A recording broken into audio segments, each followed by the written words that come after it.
Hey, in this video, I'm going to show you my complete local SEO process so you can rank at the top of Google's local pack. And watch until the end because I'll share the one thing that 99% of people are not doing to increase their local pack rankings. Let's dive right in. Hey, so my name is Nathan Gotch and I'm the founder of Gotch SEO, and I've personally led hundreds of successful SEO campaigns since 2013, and I've helped thousands of SEO professionals reach mastery status inside my training program, Gotch SEO Academy. So in case you're new here, this is video 8 in this complete SEO mastery training series. There are links below this video to watch the other lessons after you finish this one. And one last thing, please subscribe now and hit the bell notification because you'll get first access to the next video in this training series. So before I can show you how to do local SEO, you need to know the core ranking factors. And many of the factors that determine traditional organic rankings also influence local pack rankings. However, ranking within the local pack does have some unique variables. According to Google, there are 3 core variables that determine local pack rankings. So the first local SEO ranking factor is number 1, relevance. We must aim to be the most relevant result given the search query, or in Google's words, relevance refers to how well a local business profile matches what someone is searching for. And we can control this ranking variable through proper on-page SEO and by building topical, geo-targeted relevance. Now, the second local SEO ranking factor is number 2, distance. Now, according to Google, distance considers how far each potential search result is from the location term used in a search. If a user doesn't specify a location in their search, we'll calculate distance based on what we know about their location. In other words, if you want to rank in a given location, you need to have an address that is central to that location. For example, if I want to rank for St. Louis plumber, I need an address in the heart of St. Louis City. If my address was in one of the surrounding cities like Chesterfield, then it would be detrimental to my local pack performance in St. Louis. And the third local SEO ranking factor is prominence. According to Google, prominence refers to how well known a business is. And you can perform well in the local pack if you nail the first 2 variables with low competition keywords. However, if you're in a highly competitive vertical, you'll need to optimize for prominence. And there are 4 core actions that will improve a local brand's prominence. First is review count plus score on your Google My Business listing. So there should be an active initiative to land more 5-star reviews on your Google My Business listing. Ideally, these reviews should come from people who are located in the target area. The next are backlinks. Getting more niche relevant and geo-targeted backlinks from quality sources is one of the most important ranking factors. Next is citation accuracy. So focusing on increasing your NAPW, which is name, address, phone, and website accuracy across the internet. You need to focus on increasing your NAPW, which is name, address, phone, and website accuracy across the internet. And once that's accomplished, then build more citations on relevant and high quality directories. Next are organic rankings. So performing well in Google's organic search results can actually lift performance in the local pack. More on this in a second. So now that you know the core local SEO ranking factors, let me show you 7 ways to improve your rankings. Number 1, optimize your Google My Business listing. So go into your Google My Business listing and benchmark your performance, which means looking at all the data and setting the benchmarks to improve upon. Then go through and optimize the info section, and then respond to every single review that you currently have. And this is the easiest action that most businesses never do, and it actually adds depth to your GMB listing. So just keep it simple, reply to all good and bad reviews. Then add at least 10 unique images to your listing. Once again, do everything in your power to add depth to your listing because most competitors won't do it. And the key is to use unique images. 10 is the minimum, but more unique images are a good thing. Next thing to do is create product listings. So services are also considered products, so take advantage of this section to add even more depth to your profile. Inject your primary keyword where it makes sense. Then if you can, create frequently asked questions. So first, brainstorm some frequently asked questions about your products and services. Second, have your friends, family, or coworkers go onto Google and ask these questions on your listings. Ideally, the questions should be asked from people who live in the primary location or who are close by. Number 2, create a GMB posting schedule. So GMB posts aren't a direct ranking factor. However, they can indirectly improve the performance of your listing because they can lead to more engagement. So GMB posts expire in 7 days, so you should aim to publish at least one new post a week. First, I recommend reviewing Google's guidelines for GMB posts.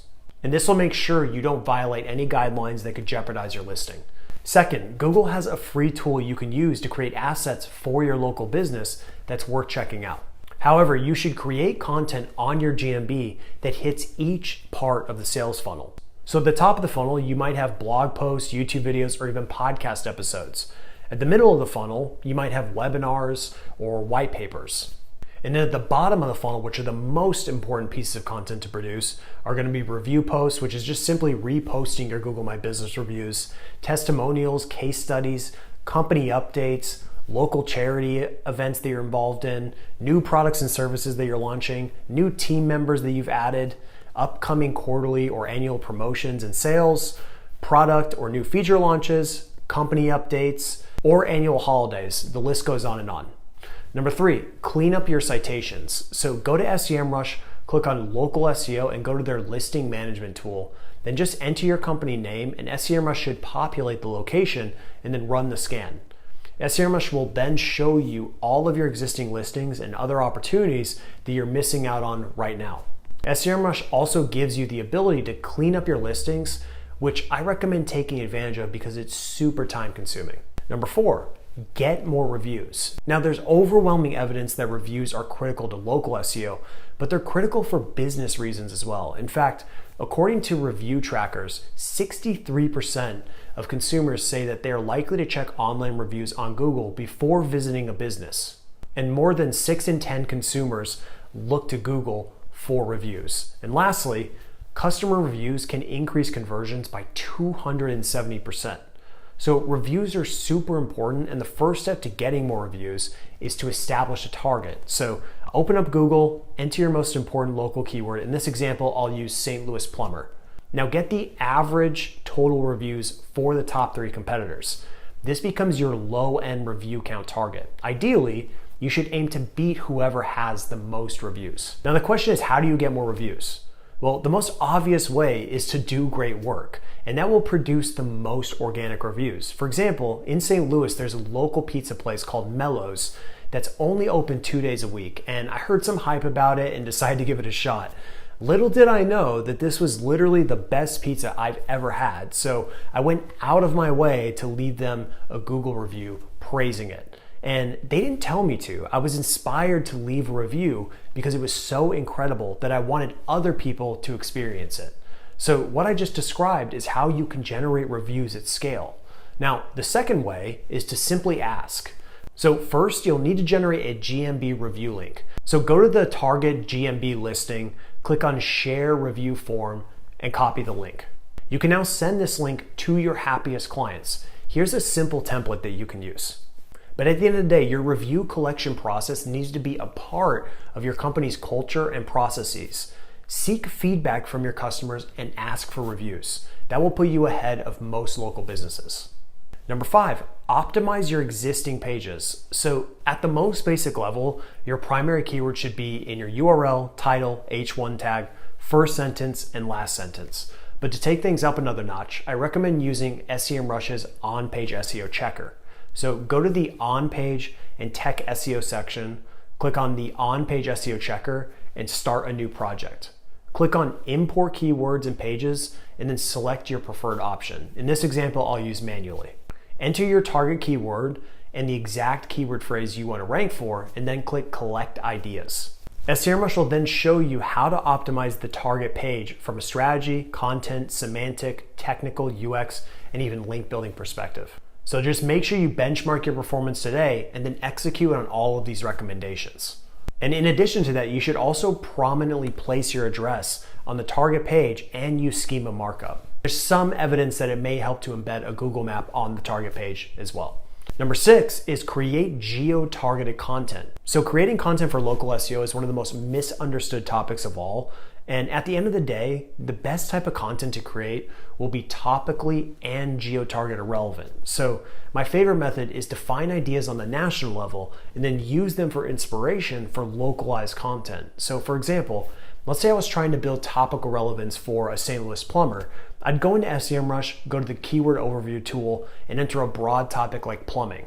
Then go to the questions section and look for ideas that may have different answers based on the location. For example, how much does a plumber cost? Well, this keyword is super competitive on the national level. However, I could change it to how much does a plumber cost in St. Louis and create a data-driven piece of content. Then I would do the same thing for the seed idea, when was indoor plumbing invented? But instead, I would create an asset for the history of plumbing in St. Louis. Now, the key to the strategy is to avoid slapping a location on a topic that isn't variable based on the location. For example, a keyword like how do you spell plumber won't change based on the location. Therefore, creating a page like how do you spell plumber in St. Louis would be spammy and wouldn't make sense. Number 7 is acquire local backlinks. So using a content-centric approach is the best way to acquire local backlinks. However, there are some push methods you can use like local donation or sponsor links. So go to Google and search list of donors plus St. Louis or the city that you're targeting, or St. Louis plus sponsors. And you'll have to dig through these opportunities to find pages that actually link out. However, these are golden opportunities. And you should also tap into local bloggers who want to cover local businesses. And you can collaborate with these bloggers and score some decent links. So just go back to Google and search city plus blogger and add these to your prospecting list and then send them a very simple email like this. So keep one thing in mind, the perfect local backlink would be topically and geo-targeted relevant. However, getting links that are just geo-targeted relevant are helpful as well. And getting links on the national level that are just niche relevant will also help you build website authority and increase SEO performance. So the ultimate goal of link building is to build page and website authority, which will increase rankings. And I covered link building in great depth in a previous video in this SEO Mastery series, and I'll have a link below this video. So in the next video, I'm going to walk you through my complete SEO checklist. So please subscribe, like this video, and drop a comment below to show me you're excited about the next video.